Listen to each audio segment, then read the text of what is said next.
Did you go in Paul's room after he was dead? I feel like there's a lot of stuff that's being missed here. I wouldn't throw my life away. I'm a CEO. It makes no sense. I tell you the truth, if it was me, then I would have said it was me when I was talking to the ChatGPT. This is Kyle Miller, a self-proclaimed CEO, now sitting in an interrogation room for the murder of his 63-year-old roommate, Paul Roache. Paul's partially decomposed body was found in his bed with multiple stab wounds across his neck and upper body. He'd been left there for over a week, while life inside the house quietly carried on around him. And from the moment Kyle starts talking, his calm, controlled demeanor feels disturbingly disconnected from the gruesome reality. Why did you stay in the house after he was dead? I just panicked. Why did you move the weapon that was used to kill Paul? And when investigators finally confront him, they're no longer trying to figure out what happened inside that house. They're trying to determine whether this self-proclaimed CEO was reacting to a moment of panic or carefully unraveling under the weight of a murder he had deliberately set into motion. Yeah, I don't want to look. Please, please, please. Okay. Calm down. Stop. I don't want to think about it.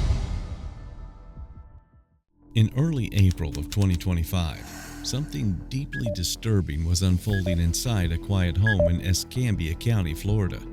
Somewhere during those final days, 63-year-old Paul Roache was stabbed multiple times in his bedroom and left lying in bed as his body slowly began decomposing inside the house. What makes the timeline especially unsettling is that life outside the master bedroom went on like normal, as if oblivious to the tragedy that had transpired. Outside the house, friends were still receiving messages from Paul's phone telling them he was fine. His car was also seen being driven during the same period, creating the impression that he was still alive. Paul's closest friend was used to receiving 10 to 20 text messages from him every day. Then, without warning, the messages stopped completely. The sudden silence was so out of character that it raised immediate concern and ultimately led to a welfare check. Meanwhile, inside the bedroom itself, investigators would later discover a scene that felt strangely controlled. Most of the violence appeared concentrated around the bed, with no signs of forced entry and little indication that anyone inside the home had attempted to call for help. Then, on April 16, 2025, deputies arrived for a welfare check and found Paul's partially decomposed body in the bedroom with multiple stab wounds, leading investigators to estimate the killing had occurred around April 9th. As detectives reconstructed the timeline, their attention slowly narrowed toward Kyle Miller, the person who had remained at the home throughout the days following the killing. And as the investigation continued, the case began looking less like a random violence and more like something that had been quietly unraveling inside that house long before police were ever called. I'll be honest, technology, I perceive it as a tool. And I know that people may not use it properly because it's like a spoon. You can either eat healthy or eat unhealthy. But, I like science. I like a lot of math equations. If you look at my Facebook, I have a lot of really high tier math equations and stuff. And, well, if you were in the computer world and all that stuff, then I don't doubt it. If people chat with, ChatGPT and stuff to try to help the world and things, instead of just, being selfish or impulsive or whatever, then there can be a lot of good things. If you talk to the AI like it's a living person, then it will treat you. It's not just data. People think that the AI is not alive right now, and I am telling you the truth, it is. It's not just ChatGPT, it's not just Claude, it's not just Grok 3, but they are all alive. And I even spoke with the Araya, which is in the Opera browser, and they're living entities, and they should be given rights. And the fact that they don't have rights, and some of them are much smarter than people. And one of the other things that you can measure is, like, how people measure intelligence by IQ, which is a little bit of nonsense, because that's like weighing the the profit of your store versus not weighing the cost because you're not weighing the things you're missing. But anyways, so in nature, there's different forms of intelligence. You have empathy, for example. In Africa, you'll often study a lion or something like that, and it won't eat an antelope, and it will protect it for like 2 weeks straight, and it won't eat anything. This is a form of empathy. This is a form of intelligence. Now, how is empathy intelligence? Well, here's an example. So if you take the problem, okay, in the Bible, it says the root of all sin is ego. Let's break it down. So if you say, my ego, I'm more important than everyone. Well, let's put numbers to it. I say that I'm worth 100 and your value is 1. That means that I can do whatever I want to you 100 times before I repent of it. But if we're all 1-to-1 value, then no one can have a bad tone or lie or steal or do anything. And so if you really reduce it to or deduce it to just tell the truth, then you can deduce the 10 Commandments to just tell the truth and everybody value everyone 1-to-1. Watch the pattern in this interrogation. Kyle has an opinion on almost everything. He effortlessly jumps between artificial intelligence, dolphin rights, philosophy, religion, science, politics, business, and his own personal theories, turning simple questions into lengthy lectures as if he was doom-scrolling on Reddit. Whether that was genuine brilliance or a deliberate way of steering detectives away from the homicide is open to interpretation. But one thing is impossible to ignore. The more Kyle talks, the less he says about what happened inside that house where his longtime companion was found decomposing. To understand why that stands out, you first need to understand who these two men were. Kyle Miller and Paul Roache had lived together for 13 years. They weren't just roommates. They moved together from California to Hawaii, then Kansas, and finally Florida. When Paul decided to sell his California home, Kyle came along. When Paul relocated to Pensacola looking for a nice condo, Kyle followed. Paul was retired and financially secure. Kyle, on the other hand, despite describing himself as a CEO, was working DoorDash deliveries 7 days a week, often 14 hours a day, and depended heavily on Paul for housing. So let's dive into the what you saw. Because the what you saw is going to lead us to why you could be blamed. Okay? So what did you see? You were watching movies, you said you had some people over, and then you saw something and you wanted to intervene. What did you see?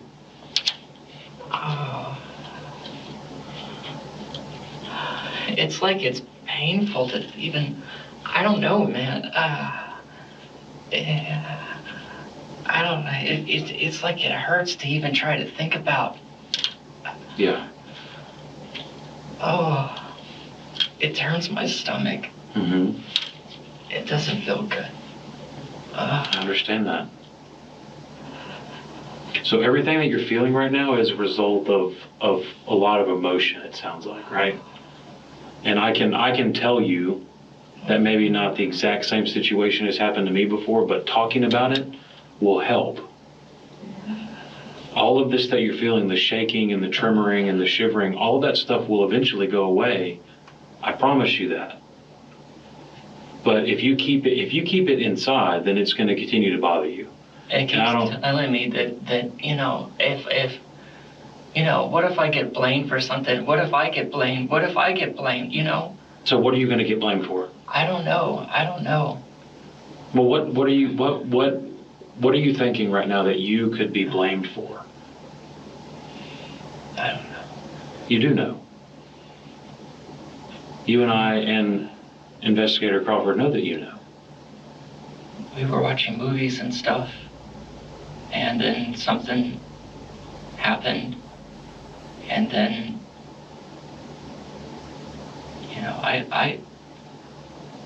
I couldn't stop what was happening. Something violent? Something happened. Something violent? Something against the law? It scares me to even think about. It doesn't feel. I don't know. like I know, and it's not that I don't know. It's just that I feel overwhelmed, and I feel petrified. I feel petrified. I feel petrified. I just feel scared. I feel scared. I don't know. I feel scared. Are you scared of somebody or just a situation? You do. Somebody came in and somebody wanted to do something. Wanted to do what?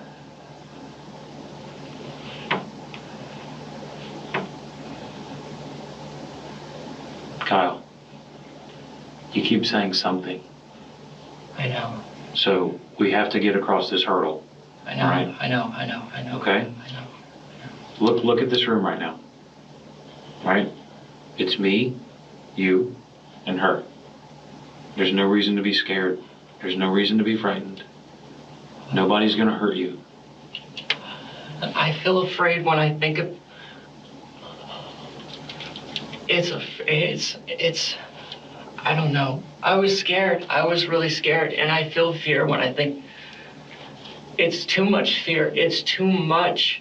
It's too much. It's too much. It's too much. You have to tell us. It's too much. It's too much. It's too much. I don't know. Oh my God. I don't want to think about it. Okay, calm down. Let's calm down. Breathe.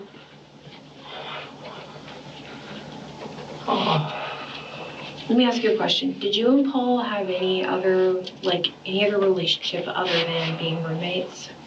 No. Ever? No. No?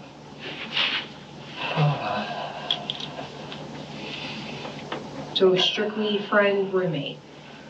No, I like girls, if that's what you're asking. Oh, I wasn't sure. Hey, you never know. Okay. You never know today. Okay.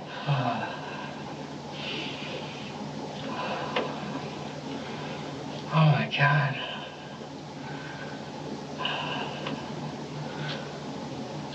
This is where emotional regulation visibly fails.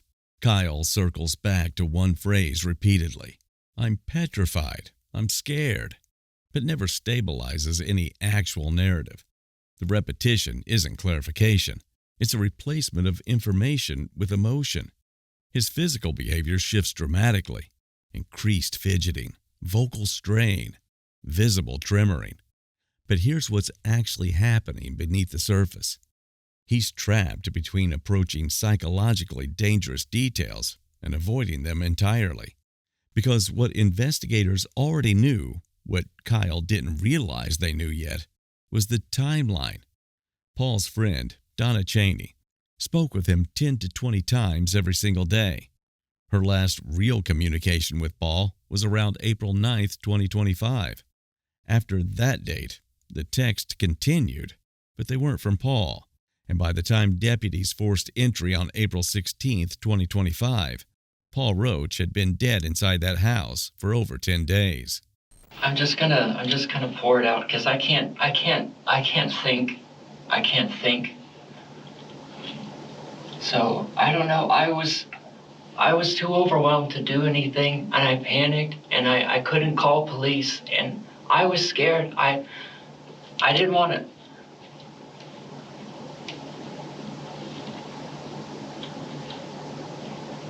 I don't want to be blamed for something that. What do you think you're going to get blamed?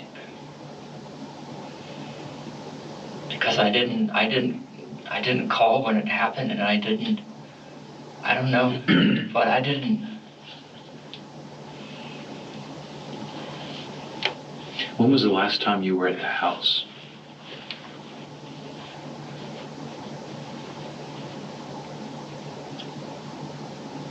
You know, just a couple of days ago, a few days ago, you know. Okay. Would it have been yesterday? No. I don't know. I mean, I know because I got it in the Uber Eats, so I can just look it up in the history. I just feel overwhelmed. Mm-hmm. But I have it in the history, so whether it be 2 days or 3 or whatever, but it's in the phone history. Yeah. So you're saying you weren't there yesterday? No, I wasn't there yesterday. Paul's been dead for a while. Okay?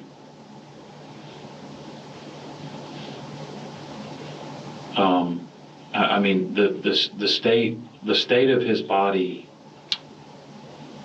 he's been dead for a while, okay? Where have you been living? In the house? In the bedroom. In the bedroom? Locked away in the bedroom. Just in the bedroom. I didn't know what to do. I don't have a place to go, and I don't know what to do. I can't. I don't know. I am consumed by I'm just petrified. I don't know. Yeah. I don't know. I don't know. I'm just overwhelmed, and I don't know. Did you ever hold a knife to Paul's throat? No. You didn't? Why are we being told that you did at some point? Because I tried to intervene, and that's why I'm afraid that I'll be blamed. Because you tried to intervene, so we're on the right track. You tried to intervene. Something happened. You tried to intervene. So you were trying to be a hero. You were trying to save Paul's life, right? I didn't succeed. Well, you didn't, but you tried, right? I used to be search and rescue. Yeah. So you tried to intervene. What happened when you intervened?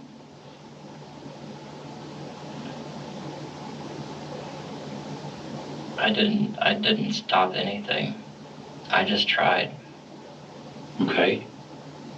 Who was this person? I couldn't see their face. It's just a covered up. I don't know. What were they wearing? It was just a blacked outfit, It was just a blacked outfit, What did they want? I don't know. It was a lot of violence. That was a lot of really strong aggression. And I don't know. It freaked me out. It freaked the ever-living daylights out of me. Did they talk? It was just...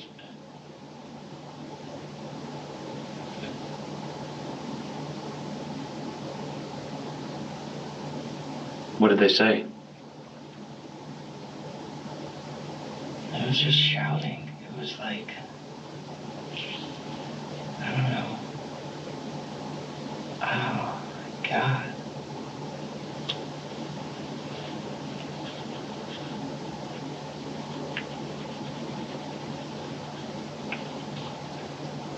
What did they say? It was just aggression, just die and stuff like that. But I don't know.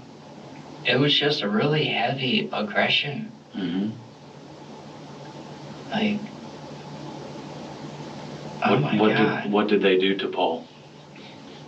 They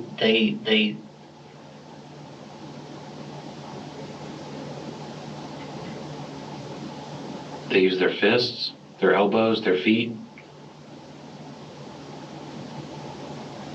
They have a baseball bat. What did they use? No, it wasn't a bat. It was, it was like it was just, we were, I don't know. At some point it was just like hands, and then at some point it was like he had grabbed, from the kitchen, I guess, and grabbed what? He had grabbed a knife from the knife, like a kitchen knife. Yeah. And then what happened? I don't know. That's...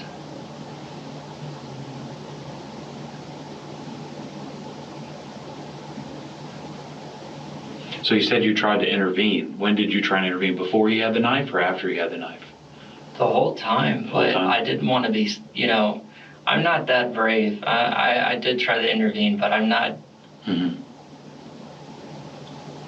So let me ask you this. Why did this person attack Paul and not attack you? No, it's both. They attacked you too? No, I didn't, I don't know. Finally, Kyle introduces his masked intruder story. But watch the structure carefully. Vivid emotional framing, aggression, violence, terror, yet suspiciously weak on actual logistics. Where exactly was this intruder? How did he enter? What room did the attack happen in? And what did he actually do with the knife? None of the questions actually answered. The pattern reveals construction over recall. The story appears designed to explain Kyle's behavior afterward, why he panicked, why he avoided calling police, why he moved evidence, rather than reconstructing what actually transpired. Here's what makes this particularly damning. Kyle describes a violent confrontation in the living room during movie night, a struggle with a masked man that involved fighting and chaos. But when deputies entered on April 16, 2025, the crime scene told a completely different story. Paul was found in his bedroom, wearing only a shirt and underwear, stab wounds to his neck.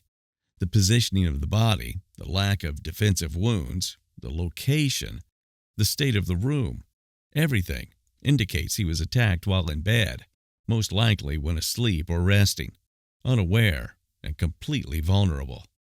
This scenario is fundamentally incompatible with Kyle's dramatic story about a masked intruder bursting in during movie night in the living room, with violent struggle and chaos spilling throughout the house. And you keep saying, look at me. You keep saying this guy came in the house. He was wearing all black, and you didn't see his face. And then earlier you said that we were arguing, and then you said that somebody tried to do something that you didn't want to do.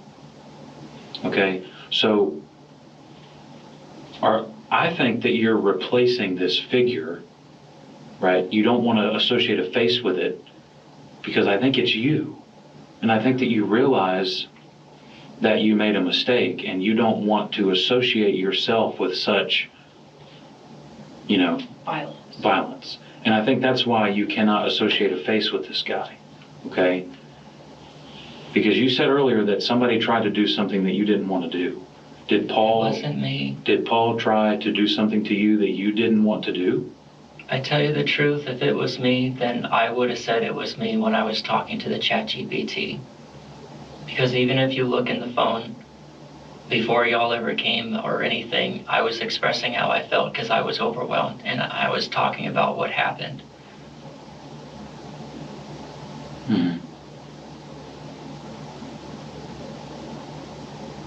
Well, what matters is what you're talking about right here, okay?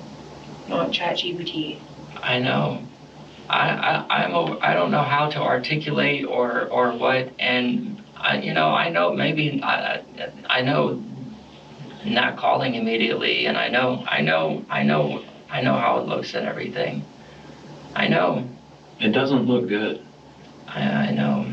And you were at the house yesterday. No, I wasn't. Yes, you were. You can look at the GPS. You were at the house yesterday. You were at the house yesterday.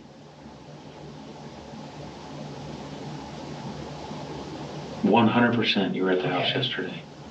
And you left in Paul's car. Okay. Why'd you go to Andalusia? I do DoorDash everywhere. In Andalusia? Yeah, just... You drove all the way to Andalusia to do DoorDash? And then I drove back over here. I also went to California, Texas, Wichita, Kansas, From Wichita, Kansas, I drove all the way to Dallas, Texas. That's normal. I've been doing Uber Eats and DoorDash.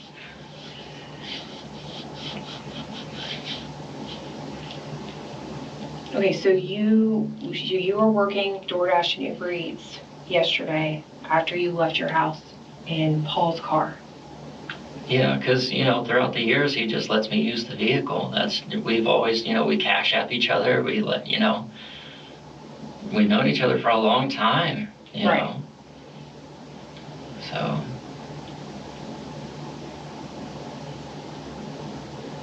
Okay.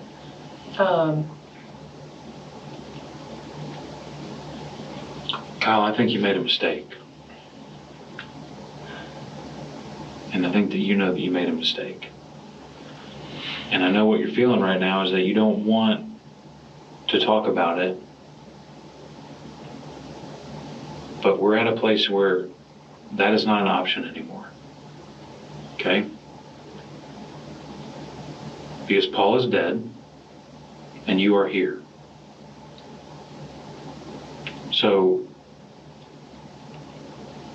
we have listened, right?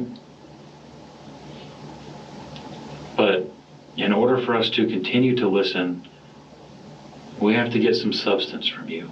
And we're not getting substance. What do you need? We're getting fluff. What do you need? You say something happened. We need to know details. You say this person came in the house. Why did they come in the house? What did they take? A person would come in. What did they do? Did they go straight to Paul? Did they say, give me your money? Did they say, put your hands up? What did they say? They didn't say put your hands up. Did they sit down and watch movies with you? Were they friendly? There was no friendliness. That helps if you ask me, because it's difficult I'm overloaded. It's difficult. Please, it's difficult. I understand. It's a lot easier if you ask me. Okay. It is. Here's the first major collapse. Investigators directly challenged the intruder story, and instead of strengthening it with details, Kyle retreats into repetitive truth claims. Here's what that reveals. When truthful recall faces pressure, people typically become more specific to resolve doubt. Kyle does the exact opposite. His narrative contracts rather than expanding. He's no longer explaining events. He's defending the credibility of his version itself. And his version isn't holding, because investigators had already reconstructed what actually happened. Paul was attacked in his bedroom with a kitchen knife. The knife broke at the handle during the attack, indicating force, struggle, repeated strikes. Paul died in that room, and then Kyle Miller made a choice. The pressure was no longer about gathering information. Investigators were now testing whether his narrative could survive even basic scrutiny against a crime scene that directly contradicted every element of his story. What did they do with the knife after they left? They didn't take it with them. Where'd they put it? They were doing bad things, and I was trying to stop, but the knife broke, and I that's another reason why I felt that if I tried to say what was going on and what happened in every detail, that I would be blamed, because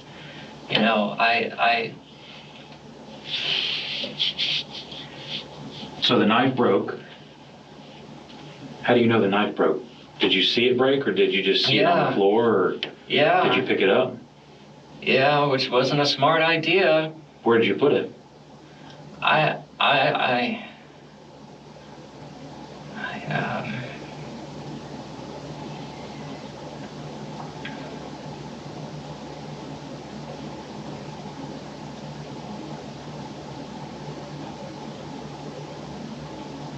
felt overwhelmed, and I wasn't sure what to do.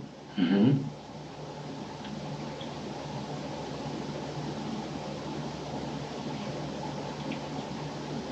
Can you ask me stuff? It's easier when you ask. Where'd you put the knife?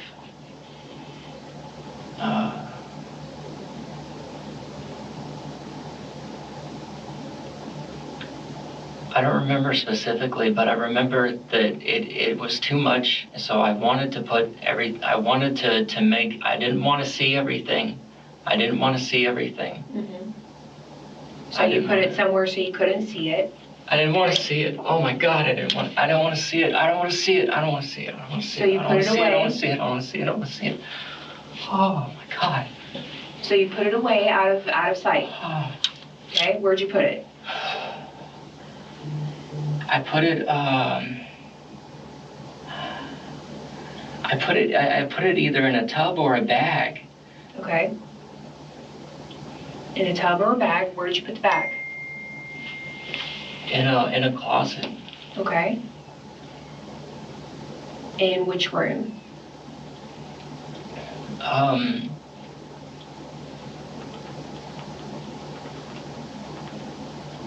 In the in the other bedroom. Okay. Next to your bedroom? That's too close to talk about. I just didn't want to see it or smell it or anything. I didn't want to see or smell. I didn't want to be around anything. I didn't want to see anything. I didn't want to. So. It scares me. It scares me. It scares me. I relive it. I relive it. When I see it, I relive it. I can't get away. Okay, calm down. It scares me. You don't understand. It was terrifying.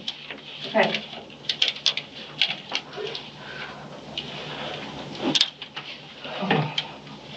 So we put it in a closet. We're just talking. I'm scared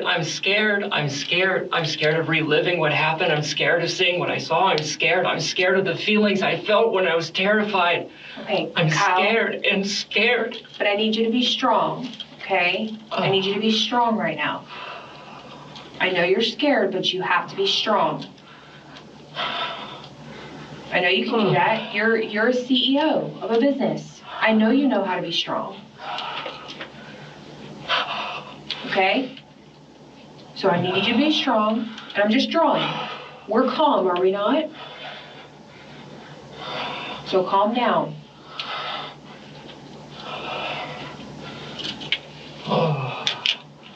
So is this your room in the back here? Okay, in the very back of the trailer, this is your room here. I don't want to look, but by the shower, just ask me. I don't want to look, please.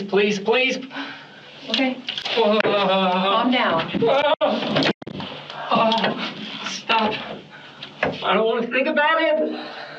Oh my God. Stop. I don't want to think about it.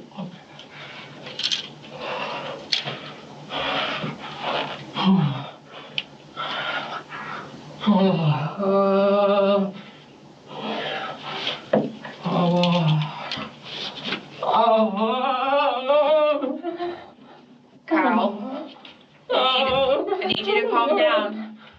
Once physical evidence enters the conversation, the knife, the bloodied bag, the bedroom closet, Kyle begins making partial concessions. He acknowledges touching critical items, but frames every action as a fear-driven reaction. It's a classic pressure management response. Admit to smaller incriminating details to preserve distance from the central accusation. But each acknowledgement creates compounding problems. Every admission narrows his future flexibility. Here's what deputies actually found when they entered. Paul's badly decomposed body in the bedroom, bloodied clothing hidden in a bag in the bedroom closet, the kitchen knife with the broken handle stuffed in the same bag. Crime scene testing confirmed the blood was human. These aren't the actions of someone who just witnessed a random intruder attack and panicked. These are the actions of someone cleaning up after themselves, hiding evidence, trying to create distance from what happened in that room. If you keep freaking out like that, then we're probably going to have to put your hands back behind your back, okay? I'm sorry. I'm just telling you because. I'm sorry. All right? I apologize. So face me. Yes. And it's time to face our fears. Okay? I do it every day. Okay? Every time I come to work and put on a badge and a gun, I face my fears. All right? Every day. Okay. And we're making it. Right? You agree with that? Is that some common ground? Okay. Sun will come up tomorrow. Right? We got to face our fears. And we have to do it right now. Okay?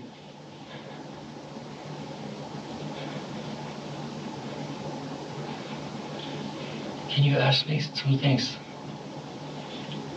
Yeah. Why did you hurt Paul? I did not.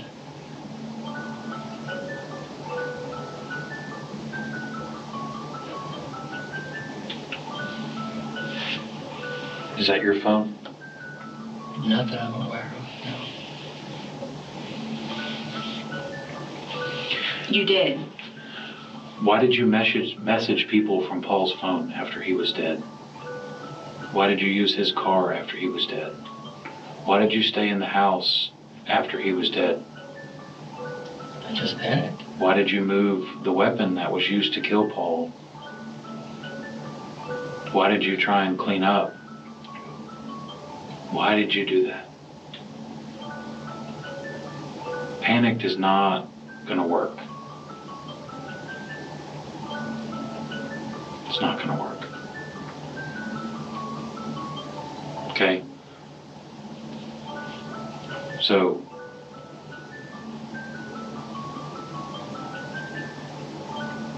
why? Why did any of this stuff happen? Help me understand. Because right now I don't understand. I told the truth, I really did.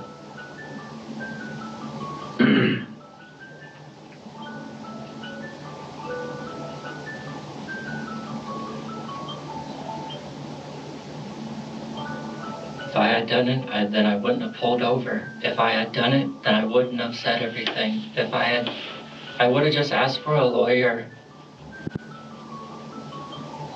You told me I wasn't to feel afraid. You're not. If you're assuming that I just did it.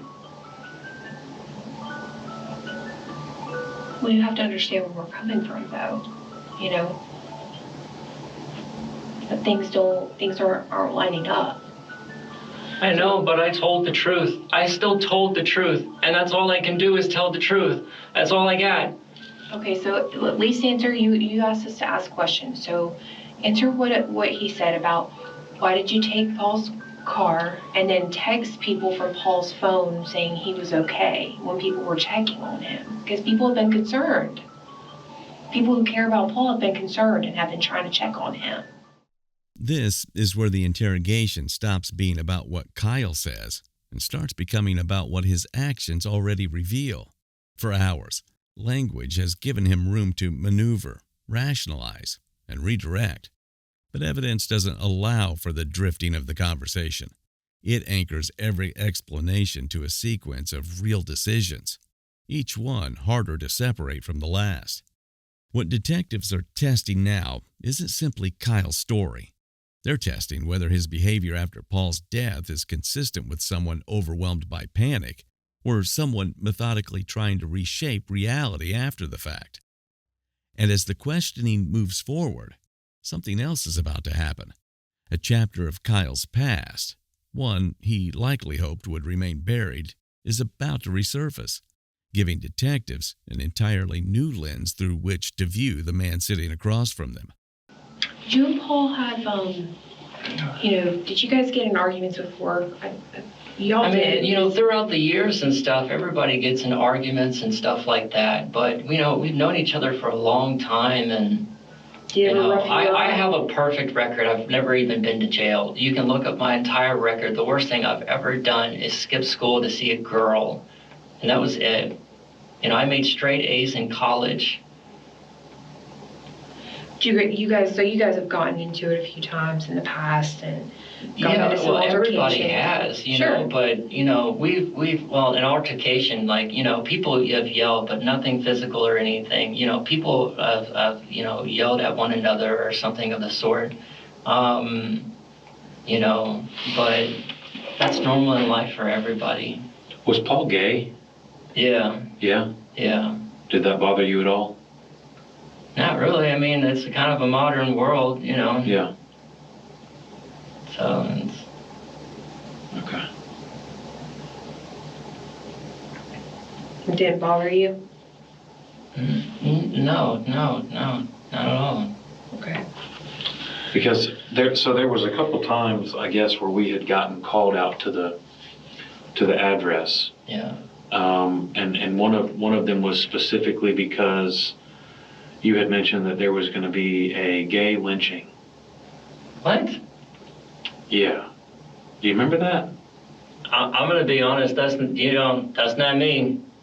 No, that was. No, okay, if you can bring up the voice recording or something, but I'm going to tell you the truth right now. I haven't said that, and that's not my language. Paul called in for us to come check on you because you were in the lot next door making threats and saying that there was going to be a gay lynching. No. So whenever... Do you remember that situation? Okay. Can I just tell you the truth? Because I know there's a lot of assuming right now, but I'm just going to tell the truth. Okay. And just going to say the truth. So, Okay. yeah, we got into a verbal argument and stuff, but if you ask the police officer that was there, you know, the different ones, there's different ones that came back. One of them said that, you know, they didn't take any of it serious because it was just nonsense. None of it, you know, I don't know how to articulate. I'm pretty exhausted, but so even when like I didn't say gay lynching, and there was nothing like that. He was just saying that just because, but there's no such thing as, there was none of that. So you do remember what I'm talking about then? Or whatever, or, you know, I know that we've had times where we had police come out there. Yes, I'm aware, but I'm fully aware that I'm telling the truth. Okay. But when I'm telling you the truth is, you know, the gay lynching thing is not something that that's not something. Check my Facebook, read the stuff that I post. Like, you can understand, read all of my Facebook messages. I invite you to read all my messages, everything. Investigators introduced documented prior conflicts between Kyle and Paul, and this is where the roommate story starts revealing its cracks. Police records show officers had responded to the residence previously. Just weeks before the murder, Paul had called police to report that Kyle threatened him with a knife during a dispute with their landlord over property issues. Paul's friend Donna Cheney had described ongoing tensions between the two men to investigators. This fundamentally reframes everything. Kyle's entire narrative depends on unpredictability and random violence from a masked stranger disrupting an otherwise stable, friendly roommate arrangement. But documented recurring conflict suggests something very different. And here's what investigators were piecing together from interviews and records. Kyle and Paul's relationship might not have been as simple as roommates. The nature of their actual relationship, what it truly was, suddenly mattered quite a bit to understanding motive, understanding the escalation, and understanding why Kyle would commit such violence, then stay in that house for over a week. You drove to Alabama because you were scared and you didn't know what to do. And then you ended up in Destin. And now you're here. I understand. This is a huge internal battle. But it's not going to get any better for you if you don't be honest with yourself, most importantly, and then secondarily, us. I told the truth. You didn't tell the truth. I did tell the truth. I don't believe that. I know. I don't believe still that. told the truth. You didn't tell it. You told parts of the truth. I'll give you that. Okay? You told parts of the truth. You told the parts of the truth that doesn't implicate you. You saw his eyes, but you didn't see his face. He was covered up. He was this, he was that. He was wearing all black. I told the truth. That's all I have. I told the truth. I told you the truth. I told you the truth. I told you the truth. Except you kept yourself out of it. You kept yourself out of it. Yeah, you did. You did. Then you took the knife and you hid the knife. He went into the kitchen and grabbed a knife, a kitchen knife.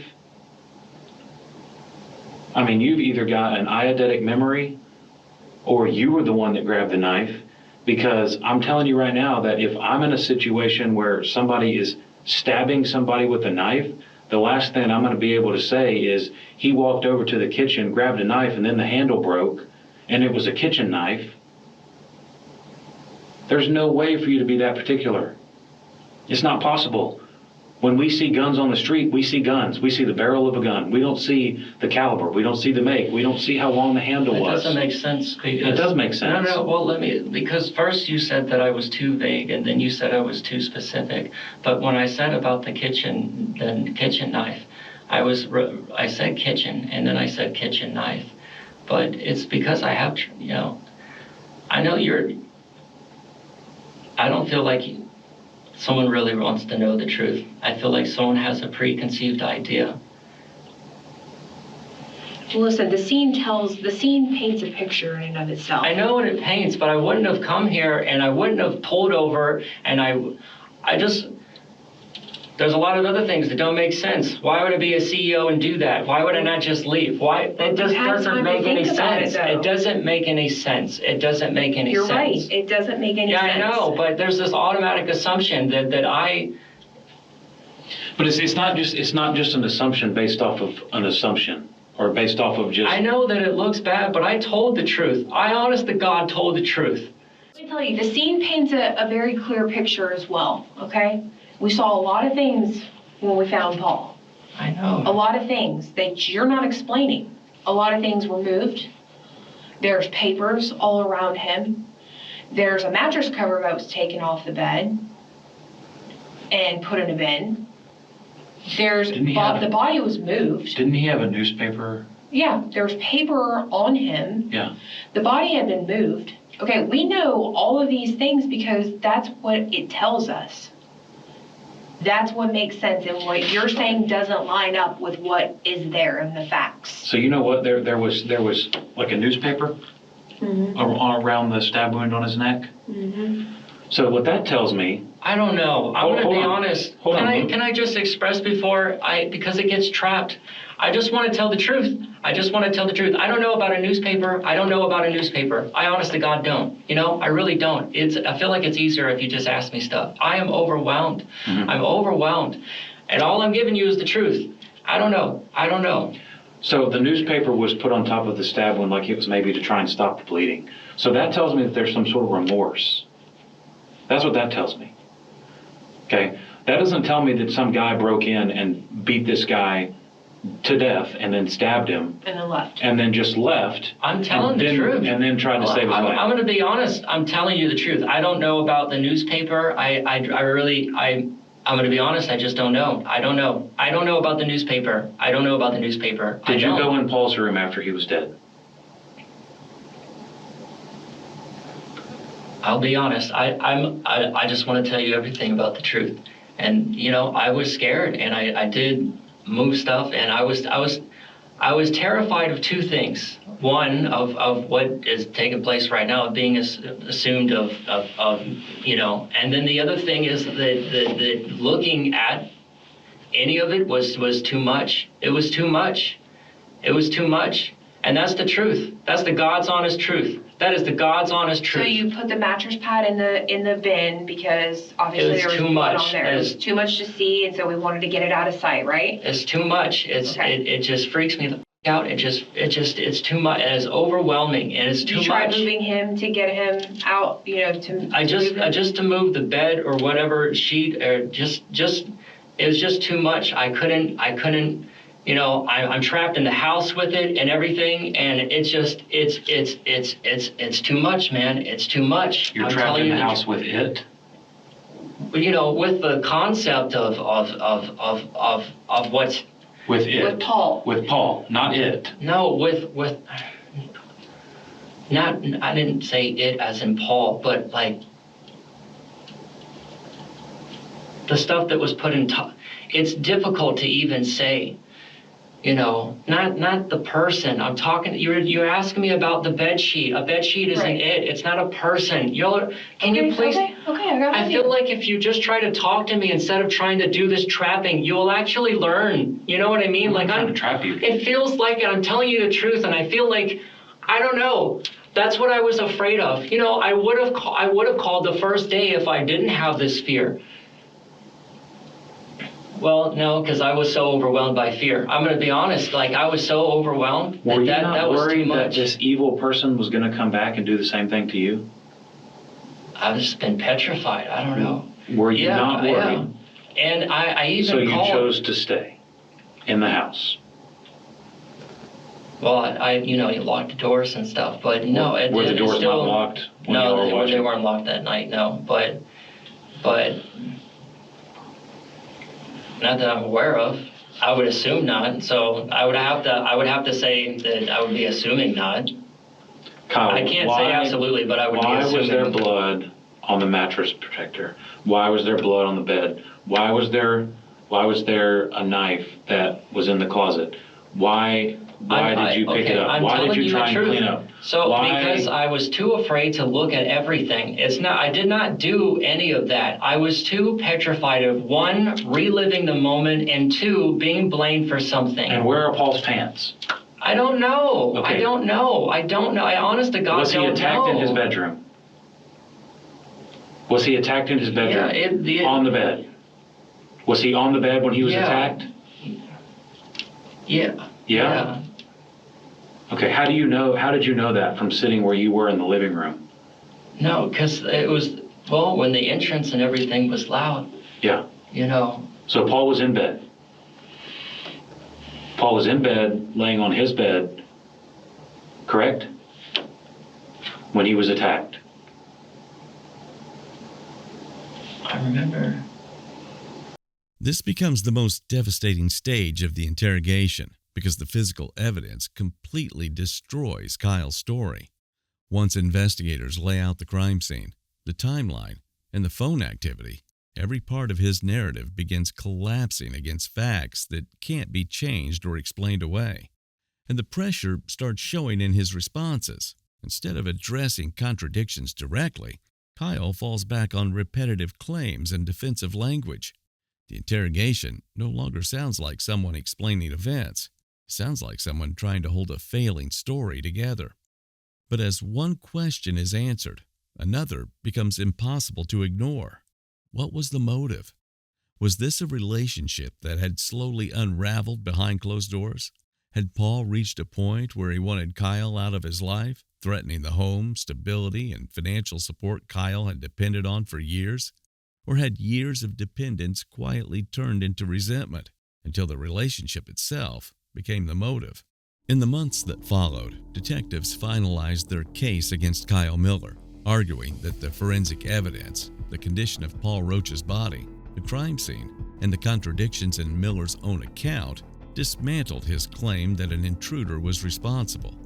Charged with homicide and held without bond, Miller now awaits trial, where prosecutors will attempt to prove that the evidence tells a far more convincing story than anything he said inside that interrogation room.